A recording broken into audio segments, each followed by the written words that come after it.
Topic of the discussion is bar chart. जब हम डेटे को विजुलाइज करना चाहते हैं तो हमारे पास SPSS या दूसरे सॉफ्टवेयर हैं, वो मुख्तलिफ टूल्स हमें प्रोवाइड करते हैं। मुख्तलिफ किस्म के ग्राफ्स हैं, मुख्तलिफ किस्म के चार्ट्स हैं जो हम यूज़ करते हुए डेटे को विजुलाइज कर सकते हैं।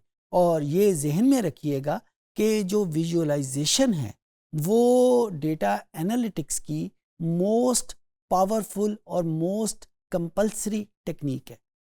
यानी एनालिसिस को जब हम एनालिटिक्स में कन्वर्ट करते हैं तो विजुअलाइजेशन एक बड़े पावरफुल टूल और एक कंपल्सरी टूल के सूरत में हमारे सामने आता है। अगर हम एनालिटिक्स में भी विजुअलाइजेशन नहीं करते तो हम एक बहुत इम्पॉर्टेंट कंपोनेंट से महरूम रह जाते हैं।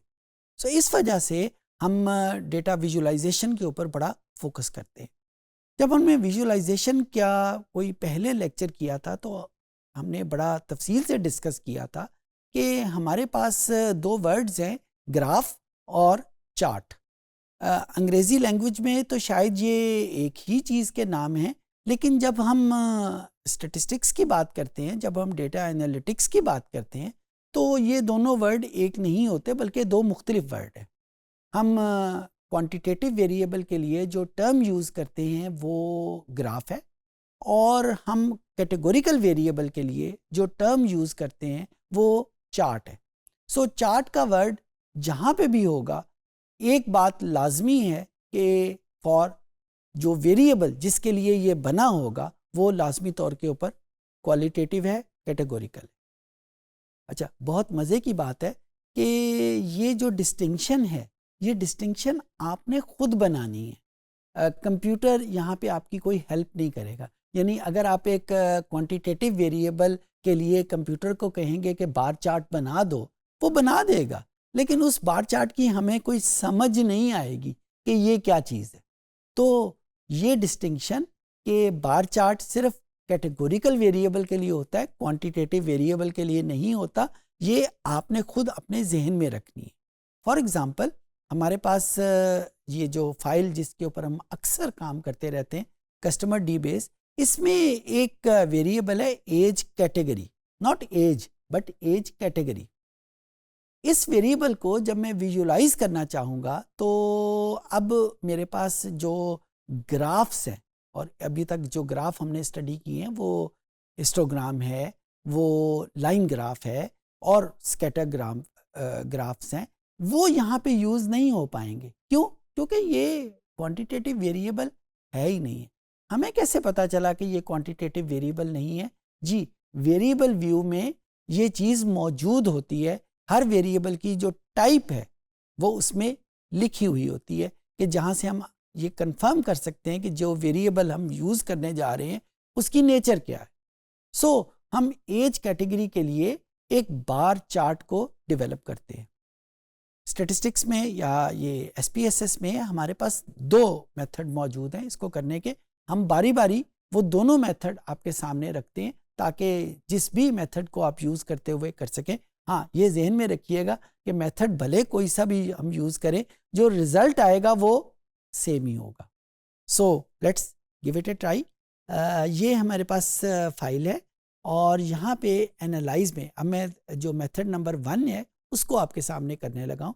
एनालाइज को क्लिक किया, डिस्क्रिप्टिव में गए और यहाँ पे फ्रीक्वेंसी को हमने क्लिक कर लिया। फ्रीक्वेंसी को क्लिक करने के बाद यहाँ पे लेट्स से ये एज कैटेगरी का वेरिएबल यहाँ पे लिखा हुआ है, वेरी गुड। और यहाँ पे जो बाकी चीज़ें हैं इसमें से ये जो वर्ड चार्ट्स का है इसको यहाँ पे क्लिक कर लिया। जो ही इस चार्ट को क्लिक किया ये हमें कुछ ऑप्शन देगा, जिसमें पहली ऑप्शन बार चार्ट है, दूसरी ऑप्शन पाई चार्ट है और तीसरी ऑप्शन हिस्टोग्राम है। सो हम यहाँ पे बार चार्ट को क्लिक कर लेंगे और इसको कंटिन्यू का बटन प्रेस किया, ओके का बटन प्रेस किया और अब देखें आपके पास depending on the speed of your computer ये एक बार चार्ट आपके सामने आ जाएगा। अच्छा, बार चार्ट और हिस्टोग्राम में हमें बार्स तो नज़र आ रहे होते हैं। ये आपके सामने मैं एक हिस्टोग्राम रख रहा हूँ, मैंने पहले किसी एनालिसिस के लिए की थी। ये एक वेरिएबल इनकम है जिसके लिए हिस्टोग्राम बनी हुई है।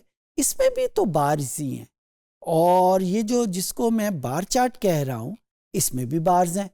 तो फ़र्क क्या हुआ हिस्टोग्राम में? जी, फ़र्क ये है कि जो बार चार्ट में दो बार्स के दरमियान में एक स्पेस मौजूद है, एक डिफरेंस मौजूद है, जबकि हिस्टोग्राम में ऐसा कोई डिफरेंस मौजूद नहीं है। जो मुख्तलिफ बार्स हैं वो आपस में एक दूसरे के साथ साथ जुड़े हुए, वाइल इन बार चार्ट इसके दरमियान में डिफरेंस मौजूद है। और यही वो फ़र्क है जो एक बार चार्ट और हिस्टोग्राम में होता है। ये जहन में रखिएगा कि बार चार्ट में दो या ज़्यादा बार्स के दरमियान में स्पेस या एक डिस्टेंस मौजूद होता है, वाइल इन हिस्टोग्राम दो बार्स के दरमियान में कोई डिस्टेंस मौजूद नहीं होता। Okay, so let's come back to this bar chart. Age की कैटेगरीज देखें तो ये यही 1, 2, 3, 4 और 5 कैटेगरीज हैं, और इन 5 कैटेगरीज में उसने ये बार्स को शो कर दिया। यहाँ पे वो जो हमने रूल बनाया था कि हॉरिजेंटल एक्सिस के ऊपर जिस वेरिएबल के लिए बार चार्ट हम बना रहे हैं वो मेजर होगा, और जो वाई एक्सिस है यानी वर्टिकल एक्सिस है जहाँ पे हाइट कंट्रोल होती है वहाँ पे हम उसकी फ्रीक्वेंसी यानी तादाद को शो करेंगे। ये रूल यहाँ पे भी वही है जो हिस्टोग्राम में था।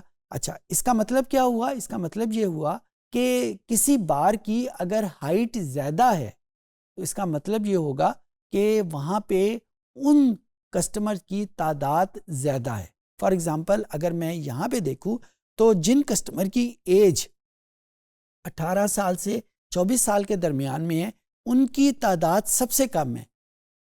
मैंने ऐसा क्यों कहा? क्योंकि इस बार की हाइट बहुत कम है, सबसे कम है, लिहाजा इनकी तादाद भी कम होगी। और जिन कस्टमर की एज 35 और 49 के दरमियान में है उसकी हाइट सबसे ज़्यादा है। तो इसका मतलब क्या हुआ कि यहाँ पे इनकी तादाद ज़्यादा है, उनकी हाइट ज़्यादा है। ये एक ही चीज़ को कहने के दो तरीके, हाइट कह लें या उनकी तादाद कह लें या उसकी फ्रीक्वेंसी कह लें, तो एक ही चीज़ को कहने के ये दो तरीके। अच्छा, ये भी हमारे जहनों में आ सकता है, हमारी कोई रिक्वायरमेंट हो सकती है कि अगर जब हम इनको कंपेयर करने लगे तो बजाय इनके एग्जैक्ट नंबर में हम इनको परसेंटेज में भी तो शो करना चाह सकते हैं, कोई रिक्वायरमेंट हो सकती है। तो SPSS हमें ये एक फैसिलिटी देता है। ये यहाँ पे हमने जहाँ पे चार्ट किया था तो ये देखें नीचे चार्ट वैल्यूज़ में अभी जो ऑन हुआ है बार चार्ट के नीचे वो फ्रीक्वेंसी है। अगर मैं यहाँ पे परसेंटेज को क्लिक कर दूंगा तो जो मेरे सामने रिजल्ट आएगा वो परसेंटेजेस में आ जाएगा। अब यहाँ पे वाई एक्सिस में जो नंबर हमें नज़र आ रहा है वो रेगुलर या एब्सोल्यूट नंबर नहीं है, वो उनकी तादाद नहीं है बल्कि तादाद की परसेंटेज है। सो मैं यहाँ पे उसकी परसेंटेज भी फाइंड आउट कर सकता हूँ। तो यहाँ पे हम इसको परसेंटेज में कैलकुलेट कर लेंगे। ओके, अब आपके जहनों में होगा कि वो दूसरा तरीका क्या है जिसमें यही ग्राफ शो हो सकता है। जी, दूसरा तरीका भी बड़ा आसान है। हम बजाय एनालिसिस के ऊपर क्लिक करने के हम ग्राफ के ऊपर क्लिक करेंगे। ग्राफ के ऊपर क्लिक करने के बाद लेगेसी डायलॉग, और यहाँ पे बहुत सारी जो टाइप्स हैं उनमें वेरी फर्स्ट जो टाइप है वो बार चार्ट है। यहाँ पे 3D बार भी मौजूद है, आप इसको भी क्लिक कर सकते हैं, उसका भी तरीक़ेकार वही है। मैं इस वक्त बार चार्ट को क्लिक कर रहा हूँ। बार को क्लिक किया, ये 3 ऑप्शन आ जाएंगी। यहाँ पे मैंने सिंपल को क्लिक किया और summary of group of cases इस चीज़ को क्लिक कर लिया। इसको डिफाइन करने के लिए ये हमारे सामने एक बहुत बड़ी विंडो ओपन होगी जिसमें लेफ्ट साइड के ऊपर सारे वेरिएबल मौजूद हैं और राइट साइड के ऊपर कुछ ऑप्शन मौजूद हैं। मैं यहाँ से वो वेरिएबल सिलेक्ट कर लेता हूँ, एज इन कैटेगरीज, और ये कैटेगरी एक्सिस में उसको शिफ्ट कर देता हूँ। अब ये देखें यहाँ पे कैटेगरी एक्सिस में मैंने एज कैटेगरी को लिख दिया। दूसरे नंबर के ऊपर जो मुझे ऑप्शन दे रहा है वो ये दे रहा है कि नंबर ऑफ केसेस, यानी जिसको पहले उसने फ्रीक्वेंसी कहा, फिर उसी की परसेंटेज भी हो सकती है, क्यूमुलेटिव फॉर्म में भी हो सकता है और उसकी क्यूमुलेटिव परसेंटेजेस भी हो सकती हैं। तो इस तरीके से ये हमें मुख्तलिफ ऑप्शन देता है। दूसरे मानों में ये मैं कह सकता हूँ कि वो जो पहले वाला मेथड मैंने यूज़ किया जिसमें मैंने एनालाइज और उसके बाद फ्रीक्वेंसी के बाद जाके चार्ट्स के ऊपर क्लिक किया, ग्राफ तो मुझे देता है लेकिन वो मुझे उस बार के ऊपर जो फैसिलिटीज़ है वो सिर्फ 2 देता है, या तो मैं उनकी फ्रीक्वेंसीज को यूज़ कर सकता हूँ या मैं उसकी परसेंटेज को यूज़ कर सकता हूँ। लेकिन जब मैं इसको इस पर्टिकुलर मेथड से करता हूँ तो मेरे पास वो फैसिलिटीज़, वो ऑप्शंस बहुत ज़्यादा हो जाती हैं जिनको यूज़ करते हुए मैं एक बार चार्ट को डेवलप कर सकता हूँ। सो मैं यहाँ पे नंबर ऑफ़ केसेस ही को क्लिक करता हूँ, ये वैल्यूज मौजूद हैं। ओके का बटन प्रेस किया तो ये देखें, ये वही ग्राफ है। ग्राफ की जो आउटपुट है उसमें कोई फ़र्क नहीं है, हाँ उसके करने के तरीके में फ़र्क आ जाता है। तो ये वही ग्राफ है और इसकी इंटरप्रिटेशन भी वही है। एक एडिट फीचर यहाँ पे और आ जाता है कि जब मैं यहाँ पे ग्राफ में जाके बार को क्लिक करता हूँ और डिफाइन इसमें करता हूँ, मेरे पास यहाँ पे पैनल रोज एंड कॉलम में आ जाते हैं। यानी अगर डेटे की मैं सबसेटिंग भी करना चाहता हूँ, लाइक मैं जेंडर के हिसाब से ये जो ग्राफ है वो अलहदा अलहदा शो करना चाहता हूँ, सो मैं यहाँ पे इधर रोज में या कॉलम में उसको स्प्लिट कर सकता हूँ। तो मैंने रोज में इसको स्प्लिट किया और अब देखें कि वही ग्राफ मेरे पास बार चार्ट है, लेकिन अब मेल के लिए वो चार्ट अलहदा है और फीमेल के लिए वो चार्ट अलहदा है। सिमिलरली अगर मैं यही जो चार्ट है वो वेरिएबल इसमें जेंडर की बजाय अगर मैं उसकी जॉब कैटेगरीज पे उसको कॉलम में रख लेता हूँ तो मेरे पास यही ग्राफ आ जाएगा, लेकिन with reference to the job categories. Job categories मेरे पास 6 थी, तो इन 6 की 6 कैटेगरीज का अलहदा अलहदा बार चार्ट मेरे सामने आ गया। और क्योंकि मैंने कॉलम्स में उसका नाम रखा हुआ था तो ये कॉलम में आ गया। सो इसको कॉलम में आपने स्प्लिट करना है या रोज में स्प्लिट करना है, ये आपकी चॉइस के ऊपर है कि आपको कॉलम वाले ज़्यादा बेहतर लगते हैं या रोज वाले ज़्यादा बेहतर लगते हैं।